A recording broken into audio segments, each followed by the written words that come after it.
Chapter 6 of The Seventh Most Important Thing. Going home was the best part of Arthur's sentence. He decided he'd worry about the other parts later. Anything was better than a ride back to juvie in the grim gray school bus with bars on the windows and a driver with a gun. For once, he didn't mind having to kick his sister's pile of stuffed animals out of the way when he walked into their bedroom. At least he had a bedroom he could walk into. The frosting pink bedspread on Barbara's side of the room didn't bug him nearly as much as it usually did either. He didn't even care that his sister had left a large crayon picture on his bed showing Barbara, frowning, with the words, "Don't do any more bad things, Arthur," underneath it. He was just glad to be home. "We need to have a talk," his mother said, sticking her head into the bedroom before he'd had time to unpack or get changed. "Now?" Arthur sighed. Couldn't he have 5 minutes to himself? "I don't want to let it wait." His mom was like that. Whenever she had something on her mind, she had to talk about it right then. Arthur was the exact opposite. He could hold things inside forever. They sat on the saggy bed in his mom's room, which still felt empty with all of his dad's things gone. Although the door was half closed, Arthur could tell his little sister was sitting right outside. He could hear her fidgety feet on the stairway. "We're going to have some new rules now that you're home," his mother said. She pulled a folded piece of notepaper from the pocket of her funeral dress. "I've written them down." Rules? Arthur was surprised, because his mom had never been very strict. Arthur's mom glanced down at the paper. "First rule.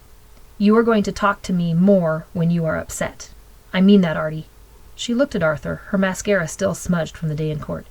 "You have to talk to me more about how you're feeling, and not just hold it inside. I don't want to go through this again." He could see her eyes starting to tear up. "Fine, okay, I will," he said, trying to get his mom to move on to another topic. He didn't want to keep going over why he'd thrown the brick. "Second, no more getting into trouble with the police. That's how your dad started when he was younger, getting into fights at school or street racing or whatever else he did back then." He glared at his mom. "I'm not like that."